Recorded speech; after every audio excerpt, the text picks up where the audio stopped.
नमस्कार, मी Ujjwala. शौर्यच cloud kitchen मध्ये मी तुमचं मनापासून खूप खूप स्वागत करत आहे. आज मी तुम्हाला एकदम सिंपल अशी आणि पटकन होणारी रेसिपी दाखवणार आहे. लहान मुलांपासून मोठ्यांपर्यंत सगळे आवडीने खातील अशी मुगाच्या डाळीचे वरण. चला तर मग रेसिपीला सुरुवात करूया.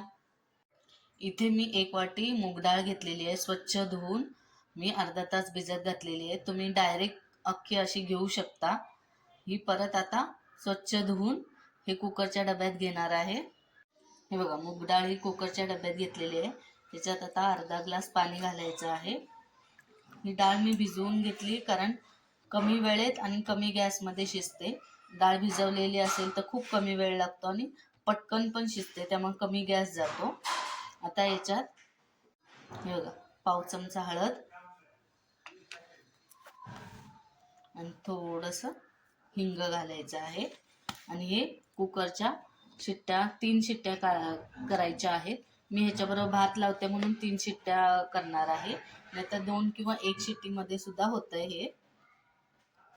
हे बघा, डाळ किती छान शिजली आहे. आता ही ना असे या ह्याच्याने चांगली घोटून घ्यायची आहे. हे बघा, गरम असतानाच असं करायचं आहे. छान असं वरण होतंय. हे वेसने चांगलं असं फिरवून घ्यायचं आहे.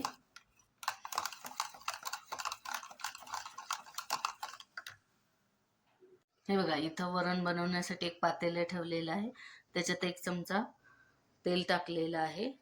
आता त्याच्यात आपण थोडीशी मोहरी घालायची आहे. मोहरी तडतडली की मग थोडंसं हिंग घालायचं आहे आणि मग थोडेसे जिरे घालायचे आहे.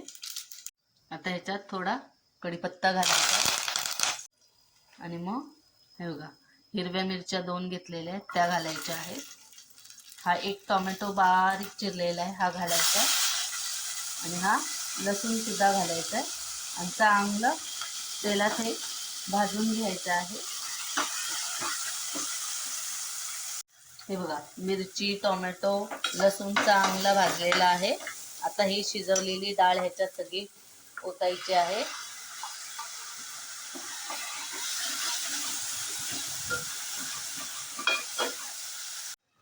आता या कुकरच्या भांड्यातच मी थोडंसं गरम पाणी ओतते, म्हणजे ही डाळ सगळी पुसून घेता येते.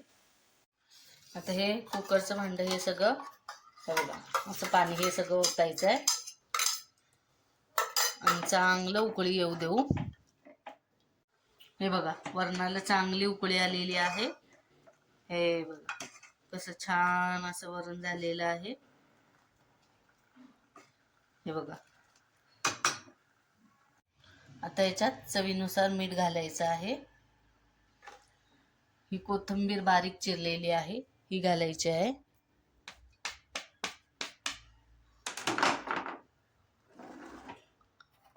आणि हे ओलं खोबरं आहे किसलेलं, बारीक किसलेलं आहे, हे 2 चमचे घालायचे आहेत आणि चांगलं मिक्स करून घ्यायचं आहे.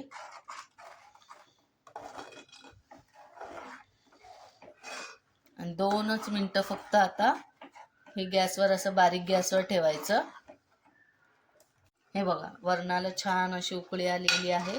हे बघा, असं वरण करायचं. हे बघा किती सुंदर असं दिसतंय. एकदम पण घट्ट नाही, एकदम पण पातळ नाही. हे तुम्ही चपाती बरोबर, भाताबरोबर खाऊ शकता. आता वरण रेडी आहे. चला ताट वाढायला घेऊया. हे बघा, ताट रेडी आहे. गरम गरम भात, गरम गरम वरण आणि लोणचं. चला गरम भात, वरण आणि लोणच्याचा आस्वाद घेऊया या सगळ्यांनी. तर कशी वाटली माझी मुगाच्या डाळीच्या वरणाची रेसिपी? एकदम सिंपल आहे, लगेच होणारी आहे, सगळ्यांना आवडेल अशी आहे. तर हा व्हिडिओ शेवटपर्यंत बघितल्याबद्दल धन्यवाद. हा व्हिडिओ आवडला असेल तर तुम्ही ही रेसिपी घरी करून बघा. आवडली तर मला कमेंटमध्ये नक्की कळवा. माझ्या रेसिपीज आवडत असतील तर लाईक, शेअर आणि सबस्क्राईब करायला विसरू नका. तुम्ही तुमच्या फ्रेंड्सना, रिलेटिव्हजना पण माझ्या रेसिपी शेअर करू शकता. याआधी पण ज्यांनी ज्यांनी माझ्या शौर्यस क्लाउड किचनला लाईक आणि शेअर सबस्क्राईब केलेलं आहे त्यांचे मनापासून खूप खूप धन्यवाद. असाच आशीर्वाद माझ्या शौर्यस क्लाउड किचनला राहू दे. मी नवनवीन रेसिपीज घेऊन येत जाईन. तर नेहमी विजिट द्या माझ्या शौर्यस क्लाउड किचनला. धन्यवाद.